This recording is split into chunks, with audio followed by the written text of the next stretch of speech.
Mis queridos hermanos, esta segunda parte del programa se abordará la causa de la encarnación de nuestro Señor Jesucristo,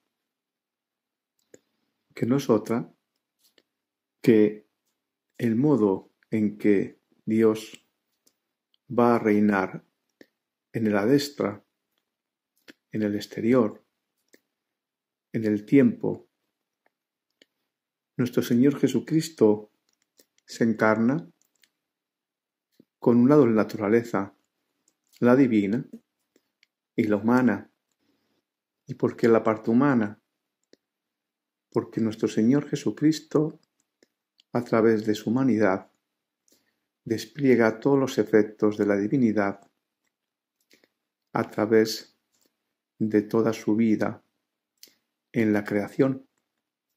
Sirve a la propia humanidad, a la divinidad, para manifestarse en la destra. Por tanto, hermanos, la humanidad de nuestro Señor se convierte en la morada de la divinidad, de la naturaleza divina. Subsiguientemente, nuestra creación, la del resto de criaturas, es el modo en que nuestro Señor, al encarnarse, todos y cada uno de nosotros, de las criaturas, somos concebidos en Él. De ahí nuestra imagen y semejanza, cuyo destino debía ser que por la unidad en el Hijo tuviéramos la unidad con el Padre.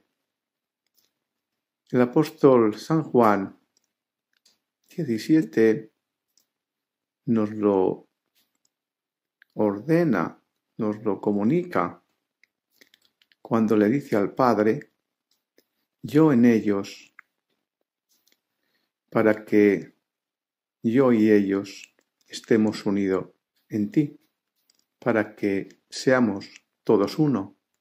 También, hermanos, veremos la causa de la concupiscencia, esa herencia del pecado de Adán, esa herencia de la humanidad, de las consecuencias del pecado y de la explicación de la causa por la cual existen las miserias entre nosotros, que no son otras que la facultad que nuestro Señor nos concede para poder decidir libremente entre el amor a Él o el pecado.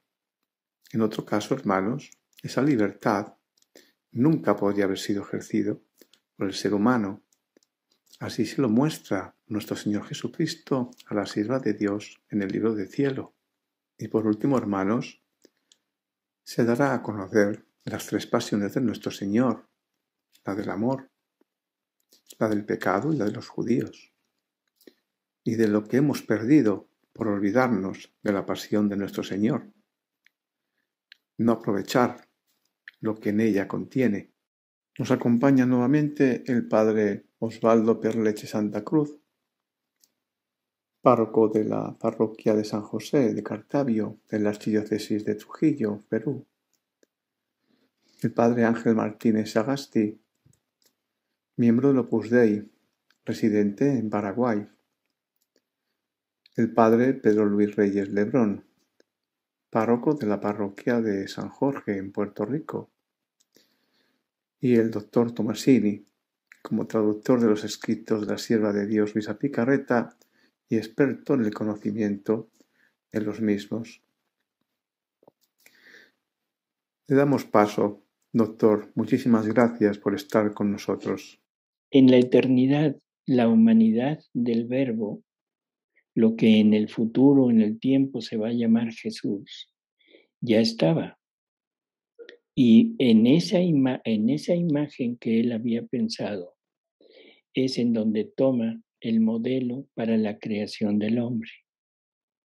Y si tenemos en cuenta que esta imagen es el cuerpo perfecto o el ser perfecto para que la divinidad pueda llevar a cabo sus acciones. La divinidad es luz, el hombre tiene ojo, para que esa luz pueda incidir y pueda ser útil. Una luz sin ojo no sirve. Un ojo sin luz tampoco sirve. La divinidad, o sea, la divinidad es movimiento, ¿sí? El hombre tiene la capacidad de moverse, de desplazarse. En el hombre, la divinidad tiene esa posibilidad de llevar a cabo sus acciones. La divinidad es el latido de toda la creación, pero no tiene corazón. Crea un corazón en la humanidad, o sea, lo genera para poder poner su movimiento de latido en todo lo creado. Y así por el estilo. Entonces, la imagen que Dios tiene del hombre y del hombre que va a ser su propia humanidad, ahí pone todo lo necesario para que Él, como divinidad, pueda desarrollar sus acciones, pero fuera de la Trinidad. O sea, en esa creación que va a ser como una casa. Por lo tanto, el punto principal del encarnarse del Verbo no es venir a redimir, no es causado por el pecado, que eso a veces se ha pensado, que el Verbo se tiene que encarnar para venir a redimir. No, el Verbo estaba la idea de la encarnación del Verbo desde toda la eternidad para que Dios pudiera tener su reino en el adextra. Y eso como que no lo entendíamos hasta ahora con los escritos de Luisa, en donde Jesús le revela y le dice que un bien no es completo si no se tiene por dentro y por fuera. Dios en su interior, en su adintra, tiene todo, es completo, es perfecto, no le falta absolutamente nada, pero no hay una adextra.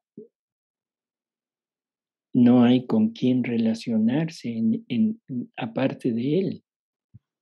Por lo tanto, ahora la creación es con esa finalidad, poner a alguien divino para poder tener esa relación de amor a la par, pero en el adextra, y ese es Jesús.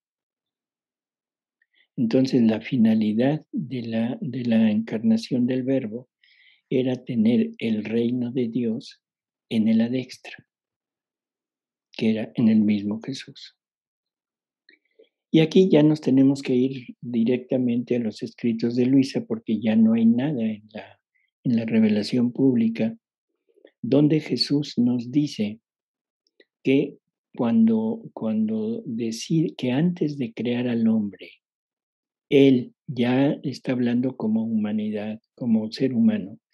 Dice, yo le dije a mi amor, no quiero estar solo. Quiero a la criatura como compañía para entretenerme con ella, compartir con ella todo lo mío y poder tener una relación de amor tanto afuera con ellos y como adentro con la divinidad. Y esa es la causa de la creación de nosotros. Ahora, para que Jesús, hombre y Dios verdadero, pudiera tener una relación de amor en el adextra, forzosamente se necesitaba que el ser creado, él sí, nosotros somos creados, tuviéramos exactamente lo mismo que él, que fuéramos divinos igual que él. Y eso nos lo deja dicho San Juan y nos lo deja dicho Jesús. O sea, no es tampoco nada nuevo. Lo malo es que no nos dijeron el cómo. Jesús en la última cena. O sea, Jesús me dice, yo en ti, el Padre en mí, y ahora somos uno. ¿Sí? Igual que el Padre y yo somos uno, si yo me uno a ti, ahora tú participas de esta unidad entre Padre y yo. O sea, ¿se acuerdan de esas palabras? Padre, yo en ellos, tú en mí, para que ellos sean uno y sean uno con nosotros de la misma manera que tú y yo somos uno. Y San Juan nos lo deja perfectamente explicado en que en su primera carta, esto es algo que se ha repetido y repetido, donde San Juan dice, hijitos, ya somos hijos de Dios. O sea, ya está la redención, ya Jesús nos redimió, ya tenemos acceso al Padre, ya tenemos acceso al cielo, ya está restituido, perdonado el pecado original, ya somos hijos de Dios, pero lo que debemos ser, no lo conocemos. Es tremenda esa frase. Lo que debemos ser, no lo conocemos. Sabemos que cuando Él, refiriéndose a Cristo, se revele, o sea, se muestre, entonces sabremos lo que debemos ser, porque lo veremos tal cual es.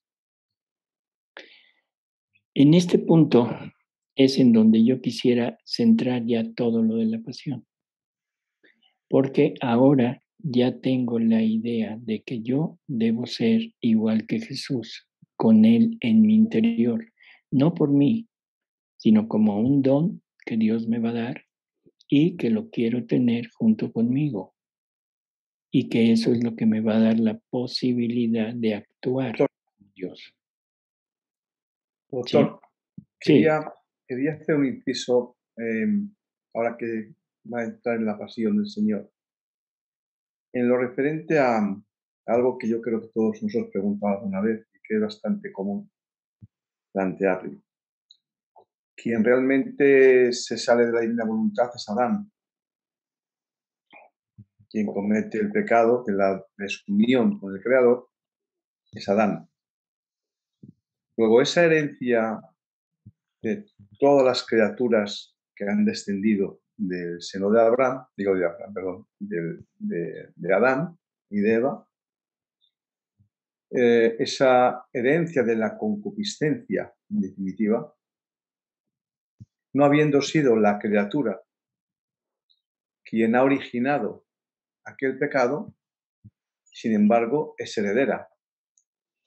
Ciertamente el Señor ha pagado por todos nuestros pecados, pero la criatura ha empezado a pecar a raíz de esa herencia de la inclinación al pecado, de la concupiscencia. Entonces, la cuestión es, ¿se conoce cuál es la causa por la cual toda la humanidad es heredera de ese pecado original del primer hombre, no Jesucristo, de Adán en este caso?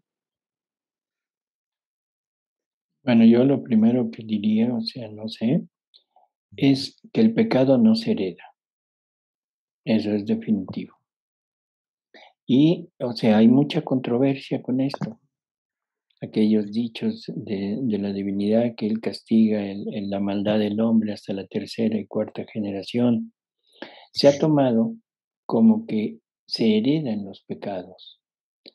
Yo creo que si leemos Ezequiel 18, o sea, el profeta Ezequiel en el capítulo 18 queda perfectamente aclarado que el pecado no se hereda, se heredan las consecuencias del pecado.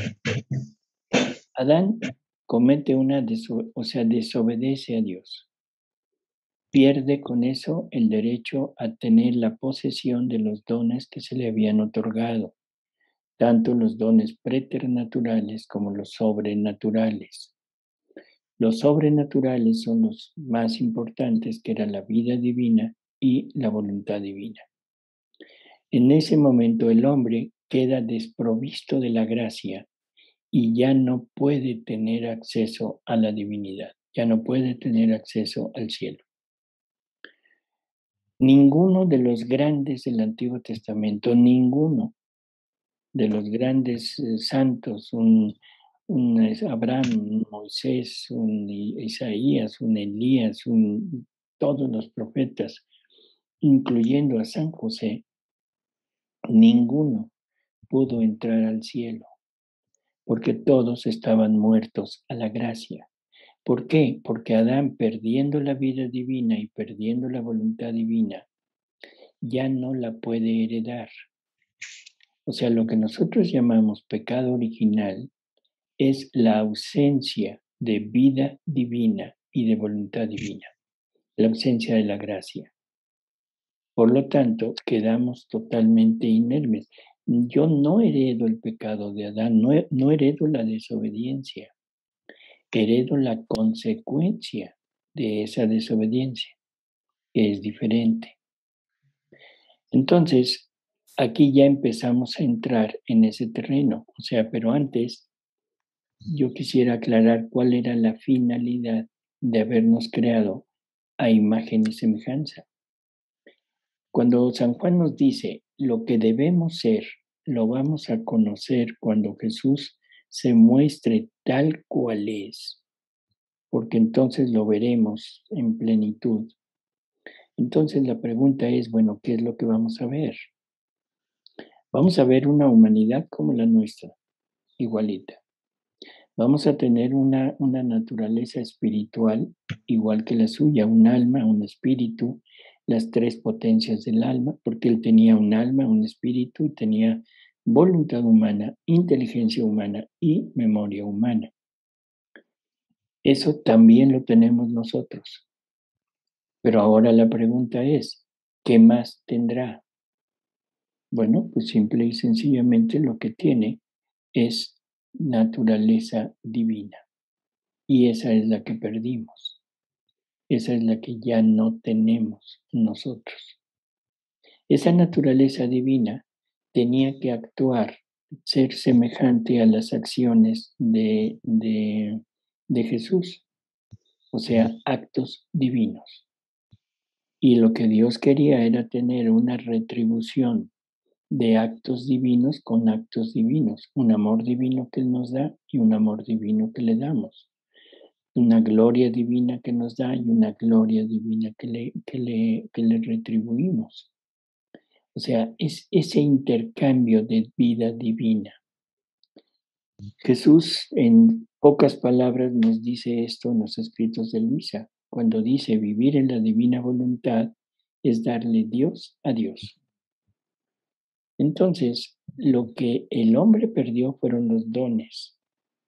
Lo que el hombre perdió fue toda esa inmensidad de riqueza, de vida y de voluntad divina. Pero hoy la pregunta es, ¿y Dios qué perdió? ¿O no perdió nada?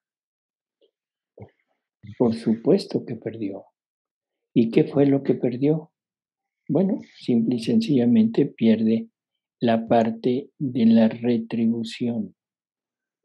La parte de la retribución, de esa retribución de actos divinos que tenía que tener en él.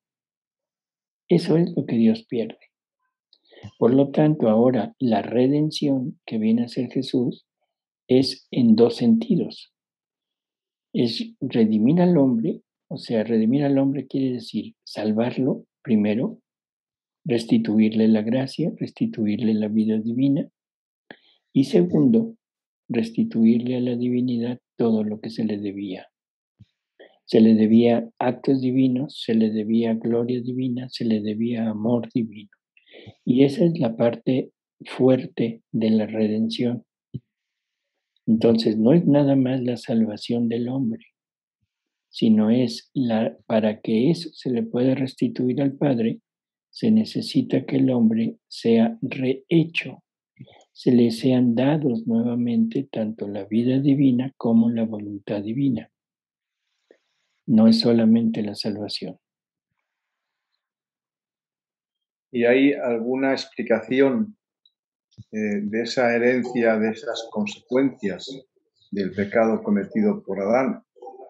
Porque, claro, la criatura, la humanidad entera, hereda esas consecuencias y por ende deja de amar a Dios como el que es el amado. Pero, sin embargo, la criatura empieza a llevar una vida pecaminosa por la herencia de las consecuencias del pecado. ¿Hay alguna explicación a este respecto en los escritos de Luisa? Por eso ahí nace la concupiscencia, o sea, que es el llevar hacia el mal todo lo tuyo. O sea, aquí necesitamos otra cosa. Necesitamos entender algo que puede causar controversia, pero como todo, las miserias son creadas por Dios. Dios nos creó con miserias. Esas miserias estaban dadas al hombre para que el hombre pudiera ejercitar las virtudes. Si el hombre no tiene la desobediencia en sí mismo como algo que lo impulsa a desobedecer, nunca podría decirse obediente. Porque ¿qué iba a vencer? El punto era vencer ese impulso de la desobediencia para hacer crecer la virtud de la obediencia. Si el hombre no tuviera la parte de la lujuria, el hombre nunca se podría decir casto. Y entonces esto genera, como lo dije, genera mucho conflicto, pero si esto es dicho por Jesús, no es dicho por nosotros. Y si no lo creemos, bueno, pues ni modo, o sea, es lo que Jesús le dice a Luisa, hija, no es que no se entienda, no es que no se comprenda, es que no quieren comprender, no quieren comprender. Y entonces vemos la cosa tan suavecita, tan ligera, como que Dios, ese Dios inmenso, infinito, todopoderoso, que todo lo tiene, se sujeta al sufrimiento, se sujeta a la muerte, cosas antinaturales para Él, por venir a salvar al hombre sin ningún beneficio para Él, totalmente fuera de contexto. Toda una obra de esa magnitud hecha para una criatura inferior a Dios. No creo que sea lógico el pensarlo así. Me gustaría, perdón, no sé si, ¿en qué texto de Luisa dice este tema? Porque es muy, hay que entenderlo bien, me parece. Claro. No sé dónde puede estar. ¿Lo de que viene a redimirse Él? No, el de las miserias, que Dios también son hechas por Dios nuestras miserias. Perfecto. Ahorita se lo digo. Pues. Bueno. Deme un segundo.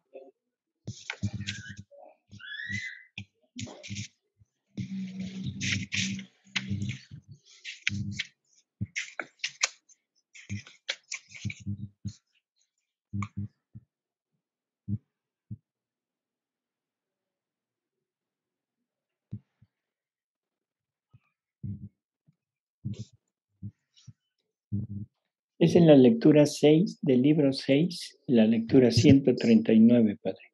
Ok, perfecto. Y dice así, mire, dice así para que más o menos quede claro. Dice, considerando mi miseria, la debilidad de la naturaleza humana, me sentía ser un objeto abominable a mí misma e imaginaba cómo soy más abominable ante Dios y decía entre mí, Señor, cómo se ha hecho fea la naturaleza humana.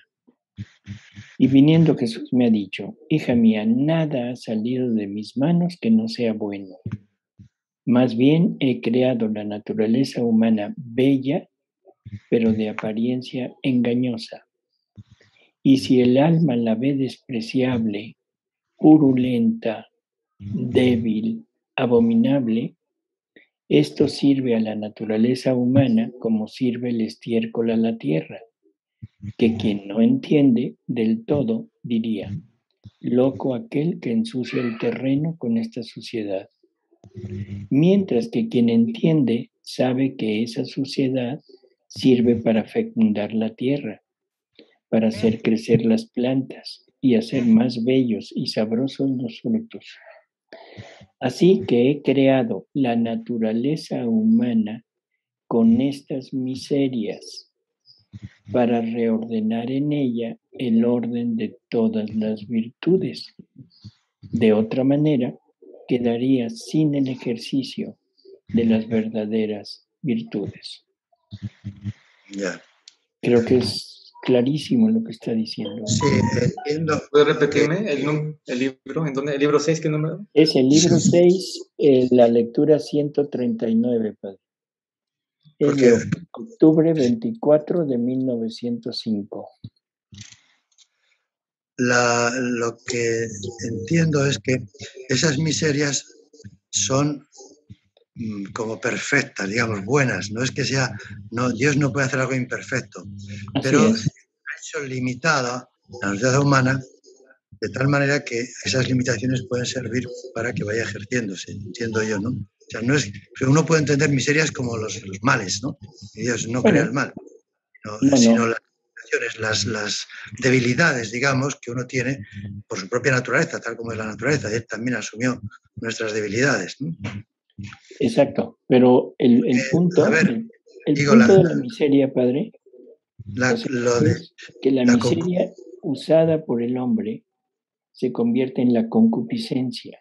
Claro, exactamente. Eso es la concupiscencia que ya no es de Dios, es del hombre, que el hombre se queda agarrado por ello, pero Dios no crea la concupiscencia. Exacto, hacer uso de las miserias, pero en forma contraria a la que Dios quería. Exactamente, eso sí, eso es correcto. Entonces, que Dios no hace algo malo, sino que es bueno, si sabe, y que la concupiscencia es consecuencia de esa rebeldía de Dios, contra Dios. Entonces, yo uso la desobediencia para desobedecer, no como fertilizante para la obediencia. Sí, bueno, perfecto. Se puede entender entonces como algo más sencillo, como que Dios ha permitido que, bueno, la concupiscencia, que es una consecuencia del pecado, para que tengamos mérito ante Él, si logramos vencerla. O sea, entonces la miseria, yo creo que el ejemplo que usa es perfecto. O sea, el estiércol. El estiércol aparentemente es algo nocivo, algo no útil, pero puesto en un campo sirve como fertilizante. Y eso hace crecer las plantas, los frutos, y los hace crecer mejor que si no hubiera estado. Bueno, entonces es entenderlo. El estiércol es bueno, digamos, es bueno. Es bueno. Sirve para cosas buenas. Entonces, Dios, no se entienda que es como si fuera algo malo, ¿no? O sea, las limitaciones nuestras, Dios las ha hecho así, porque así es nuestra naturaleza. Y tenemos debilidades y cosas de ese punto. Y si además está el pecado, que es la concupiscencia, entonces estamos arrastrados por la concupiscencia en esa dirección. Hace falta gracia para que yo contrarreste esto y no me deje llevar en esa dirección, sino que con ese modo que tengo actúe como el estiércol, que da fruto, que produce esos buenos efectos, ¿no? Así es, ese es exacto. Y por eso puede decir San Pablo que él presume de sus debilidades, porque así recibirá mejor la gracia de Cristo, cuando él habla eso de sus debilidades. Bueno, exacto. O sea, todo va encaminado a lo mismo. Si el hombre pierde, como dijimos, el pecado tiene tres acciones. O sea, defrauda el amor y la gloria de Dios. O sea, que ese es el primero. El segundo es ofende, ya una ofensa real a Dios. Y el tercero es debilita al hombre. Le resta fuerzas para poder enfrentarse a sus miserias sin la unión con Dios. Que esas son las tres pasiones del Señor, que es la pasión del amor, la pasión del pecado y la de la debilidad, de la pasión que sufrió físicamente. Son los tres efectos del pecado. Así es. O sea, ese es el punto. La pasión del amor restituye el amor que todos deberíamos de haberle dado al Padre. La del pecado paga las culpas que nosotros habíamos adquirido, las deudas que habíamos adquirido, y las paga en Él, o sea, por medio del sufrimiento. Y la última pasión, que es la del hombre, ahí restituye las fuerzas del hombre. O sea, nos da su pasión exactamente para eso, para poder usar la pasión. Y yo creo que este es el punto final de esta plática. Sí, perfecto. Porque después podríamos ya entrar en una segunda ocasión en qué quiere decir esto que voy a leer ahorita. Porque dice, una de las causas del alejamiento que existe en la actualidad entre el hombre y Dios es el haber perdido de vista mi pasión, por lo cual el mundo se ha desequilibrado. En las tinieblas no ha encontrado la luz de la pasión que lo ilumine, y haciéndole conocer mi amor, cuántas penas me cuestan las almas, pueda reaccionar y amar a quien verdaderamente lo ha amado. La luz de mi pasión guiándolo, lo pondría en guardia de todos los peligros. En la debilidad no ha encontrado la fuerza de esta pasión que lo sostenga. En la impaciencia no ha encontrado el espejo de mi paciencia que le infunda la calma, resignación, y ante esta, avergonzándose, tenga como un deber dominarse a sí mismo. En las penas no ha encontrado el consuelo de las penas de un Dios, que sosteniendo las suyas, le infunda amor al sufrir.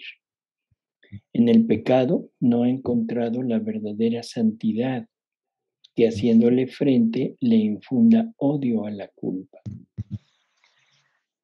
Entonces, si entendemos esto, ahora yo quiero repetir las primeras palabras. El haber perdido de vista mi pasión. O sea, no hemos usado la pasión de Cristo para vencernos nosotros. Y otra vez aparece San Pablo aquí. Tenemos que completar en nosotros lo que le faltó a la pasión de Jesús. Y la pregunta es, ¿qué le faltó? Le faltó que la hiciéramos nuestra. Eso no lo podía hacer Él. Eso hubiera sido obligarnos. Y esto tiene que ser voluntario. Entonces, lo que le falta a la pasión de Cristo es que yo me la ponga como una vestidura, como si fuera un silicio que me está mortificando, pero un silicio que a la vez de mortificarme me da la fuerza, me da la luz, me da la santidad, me da la resignación, me da la calma. O sea, todo eso es lo que este silicio de la pasión de Cristo me va a dar.